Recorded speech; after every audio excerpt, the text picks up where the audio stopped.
Fisherman!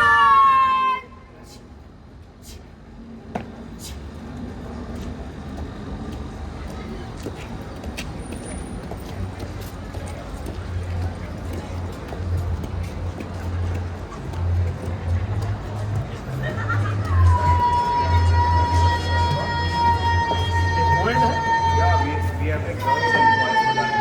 Where है? We have शुरू हो गई है. Girls होती है. अब शुरू हो गया है. Weeks with that. Please. Thank you very much.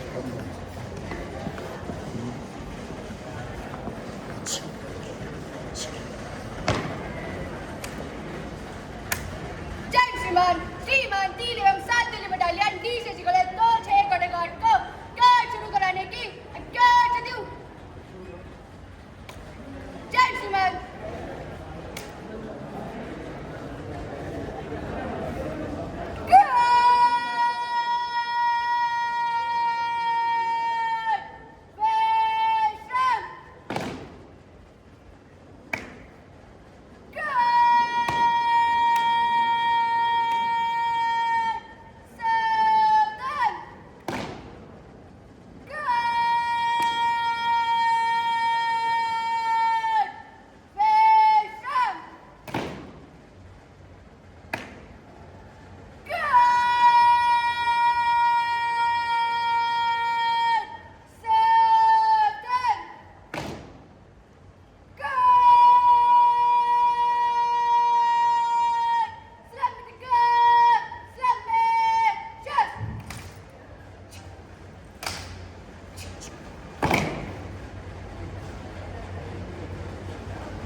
जय श्रीमान श्रीमान 3 एवं 7 Delhi battalion DCC college 2-6 Koteghat guard निरीक्षण के लिए हजरत। जय श्रीमान। बहुत सी यूनिटों के जवानों को but you are one of the best. Abhida Adiba excellent all of you. ठीक है, नहीं देख लिया मैंने. All the best. Thank you very much. हाँ अच्छा ओके ओके विसर्जन करो. Thank you. चलो. जय श्रीमान श्रीमान 3 एवं 7 Delhi battalion DCC college 2-6 Koteghat को गार्ड विसर्जन कराने की आज्ञा दूं। जय श्रीमान।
Thank you. एक फॉर्मल फोटो. अच्छा चलो 1 2 3 बोलते रहो ना.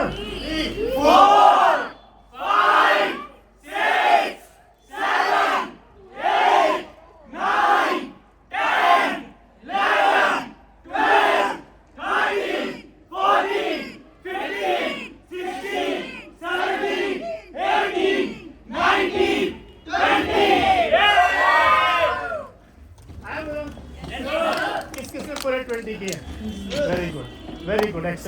रोज करने Yes, sir. सुबह शाम बेड से Jai Hind everyone, you are watching Journey with Roots and NCC Cadets of India.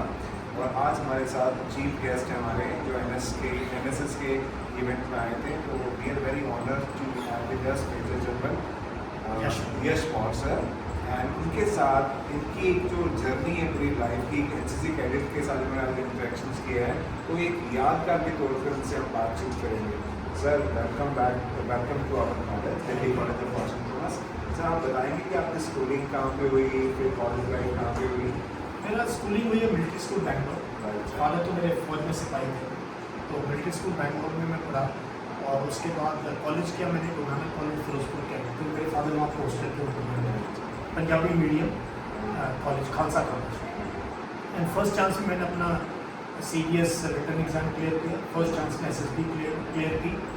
And 1983 I joined officers training school होता था पहले as a short service officer, but in January I joined IMA next batch and then passed out from IMA in June 1985 in First Guard, 2nd Punjab, the oldest and the most elite infantry battalion of Indian Army. Sir आप ये बताएंगे कि आपकी generation जो थी उस समय और आज आप यूथ से मिले हैं, तो क्या आपको लगता है दोनों में गैप है कि नहीं है? थिंकिंग में, सोचने में किस तरह से ऑब्जर्व किया आपने? नहीं, आज तो मैंने ऑब्जर्व किया ही है, बट मैं पिछले रिटायरमेंट के बाद मैं बहुत कॉलेजेस में जा रहा हूँ और NCC और NSS और दुनिया भर के इंस्टीट्यूशंस में बच्चों के साथ इंटरेक्ट करता हूँ। फ़र्क कुछ चीज़ों में है। एक तो देखो ये नया इंडिया है, they have much more technology available है इनके पास, इनका सारी चीज़ें अवेलेबल हैं जो कि हमारे पास नहीं थी। हमारे पास अभाव था इंफॉर्मेशन, अवेयरनेस बड़ी कम थी हमारी जनरेशन की। अब की जनरेशन की अवेयरनेस ज़्यादा है, इसमें कोई शक नहीं है, but at the same time इनके पास डिस्ट्रैक्शंस बहुत है। हमारे टाइम फ़ोन नहीं था, लैंडलाइन भी नहीं था, तो मोबाइल था, वो बहुत बड़ा डिस्ट्रैक्शन है। और आइडियोलॉजी इज बीइंग पुश्ड, वो डिस्ट्रैक्शन है। हमारे टाइम TV न्यूज़ आधा घंटा देख ली तो ऑल इंडिया रेडियो सुन लिया या अखबार देख लिया। अब तो पता नहीं क्या क्या कौन क्या सिखा रहा है, क्या कर रहा है। So they are being bombarded with information. हमारे जनरेशन में very few of us were wanting information. So ये एक बड़ा चेंज है।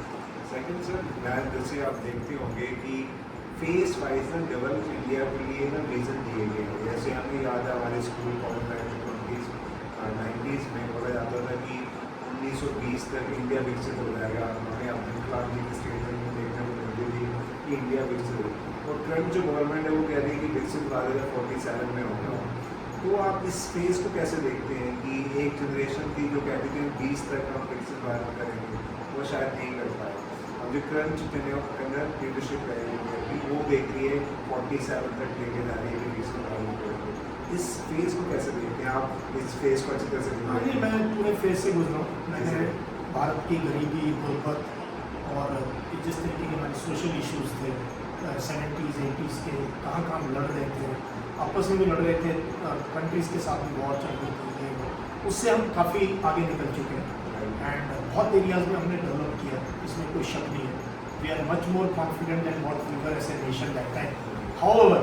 However we are way behind China and way behind the development हर चीज़ में। तो ये मैं स्लोगन्स पे नहीं जाऊँगा कि 2047 में, कैसे 2047 में करोगे जब आपके पास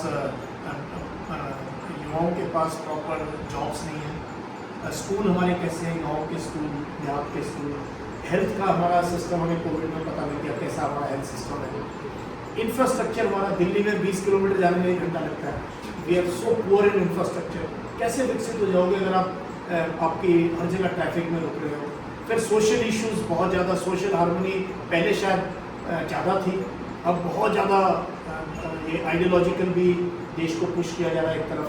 तो विकसित होंगे। मैन्युफैक्चरिंग है, there is manufacturing, we are not manufacturing है नहीं हमारी। इतनी IITs हम एक नोबेल प्राइज विनर नहीं पैदा कर पाए इतने साल में। So somewhere we have to have a relook at our education system, our health system, और सोशल सेक्टर्स में हमारी जो है हेल्थ इश्यूज हैं, जॉब्स को लेके हैं। तो बहुत बहुत जटिल समस्या है। मुझे नहीं लग रहा इतना आसान होने वाला है। It's very very challenging, very daunting to be really a developed what we call a developed world, जैसे यूरोप है या और जगह है। सर वैसे जैसे हमारा एनएचसी का लोगो भी बेसिकली और ये डाइवर्स कंट्री, आप इंडिया में कहाँ घूमे हैं या कौन सी प्लेस छोड़ी है आपने जो आपको लगता है याद होने की ये रह गया है, और आप इस यूनिटी और डाइवर्सिटी को किस तरह से देखते हैं यूथ के लिए? मेरे लिए तो ये मेरा तो फेवरेट वो है, मैं हमेशा आज भी क्या है, embrace diversity. If you love India, embrace diversity of India, otherwise तुम then you are not a true Indian if you don't understand the ethos of India which is so diverse. तो वो एक बहुत इंपॉर्टेंट पार्ट है जो कि ज़्यादा होना चाहिए था ट्रैवलिंग करके। तो हमें 4 दिन लगते थे बैंगलोर से दिल्ली आने में, अब आई थिंक दूसरे दिन बैंगलोर ट्रेन से भी पहुंच जाते हैं, फ्लाइट इतनी है, but somewhere we are missing out on this connect of diversity. तो ये बहुत इंपॉर्टेंट है, और मेरे को नॉर्थ ईस्ट में जितना जाना चाहता हूँ वहाँ नहीं जा पाया, अभी जाऊँगा वो पार्ट। अदरवाइज नॉर्थ पूरा कश्मीर, लद्दाख, पंजाब, पूरा वेस्ट, गुजरात, राजस्थान, साउथ मुझे बहुत मौका मिला क्योंकि पढ़ा वहाँ पे, फिर स्टाफ कॉलेज में मैं स्टूडेंट भी था, फिर वहाँ पढ़ाया भी मैंने स्टाफ कॉलेज में। हाँ, मैंने 2 स्टाफ कॉलेज किए, इंडिया में भी और बांग्लादेश में भी। 1 साल बांग्लादेश रहा और मैं UN पीस कीपर रहा। तो मैंने अफ्रीका में पूरा घुमाया, अपने रीजन में श्रीलंका, बांग्लादेश, ये 2 देश अच्छे से मैंने देखे हैं और अपना कंट्री को देख लिया। विदेश में मैं बहुत घुमा हूँ, यूरोप पूरा घूम चुका हूँ, Australia, New Zealand, USA। So I am quite a well travelled person. तो मेरी थोड़ी सी हिसाब से विचार में जब भारत को देखता हूँ तो थोड़े से डिफरेंट है। सर आपने UN का नाम लिया है, तो ट्रम्प के आने के बाद UN लोग सोच रहे हैं UN की जो इम्पोर्टेंस थी वो कम होती जा रही है। उन्होंने एक पीस ऑफ वॉर भी बनाया कि उन्होंने वो क्लेम भी कर रहे हैं कि हमने 9 वॉर जो दी है, आज ही इसराइल और लेबनान के बारे में बात कर रहे हैं, और उन्होंने ईरान के ऊपर वार कर दी है। आप ट्रम्प की लीडरशिप को कैसे देखते हैं, इस पूरे वर्ल्ड को डिस्ट्रैक्ट करने के लिए लाइक कर रहे हैं? अभी ट्रम्प के बारे में आई थिंक ट्रम्प खुद नहीं जानते अपने बारे में। तो उनकी अपनी एक कॉन्स्टिट्यूंसी है US में, जो मागा जिसको कॉन्स्टिट्यूंसी कहते हैं। उन्होंने पूरा तो इंस्टीट्यूशनल सिस्टम दुनिया का वैंडलाइज कर दिया, वो फाइनेंशियल सिस्टम हो या आपका पॉलिटिकल सिस्टम हो। NATO खुद टूटने की कगार पे है और अननेसेसरी खुद लड़ाई रुकवा रहे थे, लेकिन ईरान पे जो उन्होंने किया, जिस प्रकार से ईरान पे अटैक किया है और जिस प्रकार से वो इजराइल के सपोर्ट में आते हैं, तो भारत को कैसे ट्रीट किया उन्होंने सेकेंड टेन्योर में, जितनी हमारी बेइज्जती करी शायद किसी देश की नहीं करी है। फिर भी हम अलग बात है, उनको कहते हैं people of India love you, I don't know who loves him in India. तो वो अपनी उनकी विचारधारा, उनकी बातें बिल्कुल ही डिफरेंट और पूरी दुनिया के ऊपर उसका असर नज़र आ रहा है। अब UN पे अगर आए ना तो UN को लोग समझते नहीं है। UN has no arm.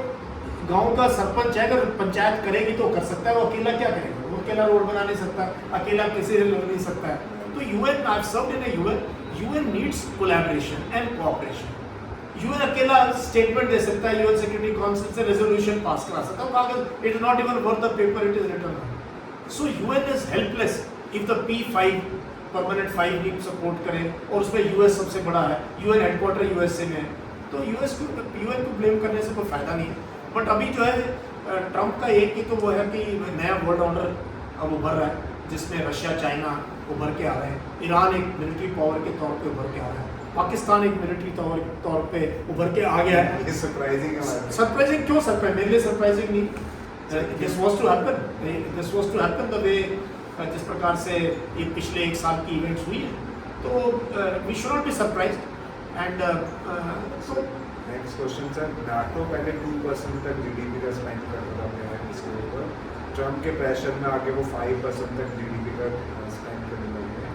Do you think कि नाटो अब जिस तरह से रिफ्ट आ रही है, मीडिया में इतना ओपनली बोल रहे ट्रम्प कि नाटो ने मेरा ईरान में साथ नहीं दिया तो मैं इनका क्यों साथ दूँ, तो डू यू थिंक कि ग्रीनलैंड के ऊपर अपना जो ट्रम्प साहब ने बोला कि मैं इसके ऊपर कब्जा करूँगा, स्ट्रेटेजिकल लोकेशन पे हैं, अगर मैं नहीं करूँगा तो चाइना और रशिया इस पर कर लेंगे, तो आप समझते हैं कि 51 स्टेट बनेगी ग्रीनलैंड? नहीं, इम्पॉसिबल है। He has given up Greenland. वो कनाडा को बोल रहे थे। US की 750-800 बेसेस है, US के पास ज़मीन थोड़ी कमी है, ज़मीन बहुत है USA के पास, तो इट इज़ ईगोज़ है। तो NATO का भी करना, यूरोप को अपनी सिक्योरिटी के लिए करना पड़ेगा।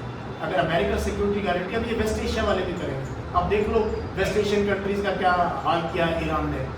तो कतर ओमान तो ऑलरेडी यूएसए को बोल चुके हैं भाई खाली करो हमारी, हमें नहीं चाहिए तुम्हारी presence. So new architecture is coming up and Trump still has 3 years left. अब आगे और क्या क्या होगा वी डोंट नो, बट नई रीअलाइनमेंट होगी जिसमें चाइना, रशिया का रोल, ईरान का रोल खाड़ी के देशों में और वर्ल्ड लेवल पे, and China is emerging as a country, China and Russia जो संभल के कदम रख रहे हैं, एंड सूनर और later they will challenge US. और चाइना बेवकूफ़ी नहीं करेगा लड़ाई लड़ने की, चाइना इकोनॉमिक जायंट है, वो हमने देखा वो इकोनॉमिक साइलेंट की तरह वेट कर रहे हैं, वो इकोनॉमिक जायंट है, वो वर्ल्ड की पूरी इकोनॉमी चाइना से चल रही है और वो आगे और बढ़ता जाएगा। तो China will grow the world in a different way. I think बहुत हो गया यूएस की hegemony, next round will belong to I think China led. My last question, अब नॉर्थ कोरिया में बताएं कि नॉर्थ कोरिया ने रशिया की हेल्प करी है यूक्रेन में अपने सिपाही भेज के, एमुनेशन भेज के, तो वो अभी साइलेंट है, वो आइसोलेशन में पड़ा हुआ है। अभी हमने देखा है रिसेंटली कुछ हेड ऑफ द स्टेट है उनकी कंट्री में विजिट करना शुरू किया है, क्योंकि वो भी चाहते हैं कि I should be open up with the world. There are उनके ऊपर भी बहुत सैंक्शंस हैं, but there are nuclear power, there are military power, तो सूनर और लेटर चाइना के साथ तो है ही, चाइना रशिया के साथ उनकी, एंड आई थिंक वो काफ़ी कुछ मिसाइल्स और ये सब सप्लाई करते हैं और लोगों को, काफ़ी इंटरेस्टिंग है वो एरिया। साउथ चाइना सी का और उस एरिया में जापान के इश्यूज़ हैं, ताइवान के इश्यूज़ हैं, नॉर्थ कोरिया साउथ कोरिया का इशू है, वो अलग एक वो है जो कि चाइना का बैकयार्ड है। तो यहाँ अमेरिका कमज़ोर हो जाएगा तो वहाँ कुछ कर नहीं पाएगा फ्यूचर में। तो ये I think this pull and pressure will continue in the world, but हमें देखना चाहिए we should be inward looking nation. हमने ना विश्वगुरु बनना ना सुपर पावर बनना, हमने पहले देश के गरीबों की जिंदगी ठीक करनी है। मैं एक ही चीज़ कहता हूँ, भारत की रिक्वायरमेंट है well being of its people, ना कि किसी को मारना है, फोड़ना है, घर में घुस के वो पिक्चरों के लिए छोड़ दो। पहले let us build our nation जिसमें कि गरीब की देखभाल है, रोड बनाने हैं, पोर्ट्स बनाने हैं, हाई स्पीड रेलवे बनाए, कितना कुछ काम है। So we have to concentrate there and our education system. आप तो खुद पढ़ाते हो तो which requires massive reforms. Thank you very much, sir, for giving me this nice report. Thank you so much. Jai Hind.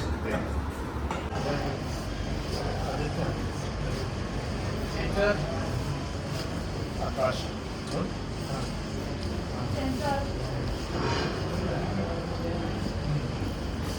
Jai sir. Of course.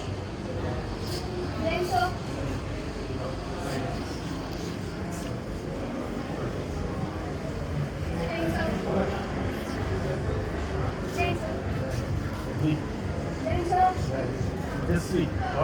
Jai Hind, Swami. Very good. Jai Hind. Gaurav. Jai Hind, sir. Jai Hind. All this thing, Eka. कहाँ से हो? अल्पटी का को जानते हो? हाँ, इसीलिए. He's from my regiment. हाँ, God's. हाँ, अल्पटी का is from my regiment. Jai sir. Jai sir. Jai sir. Piyush. Jai sir. Kashish. Shubham. Jai sir. Jai sir. Jim. अरे वाह, बहुत सुंदर. हाँ. Jai sir. जय हिंद. गरिमा. Very nice. जय हिंद. जय हिंद. रमेश. जय हिंद. अयान. जय हिंद. पावन. Yes, sir. स्पेलिंग करना आपकी पावन. क्या यही है? Sir, ये पावन, सॉरी. जय हिंद. यश, ये तो मेरा नेम है. आप ये भी सुनाओ दिलाओ यार इसको. हैं? Very good. ठीक है.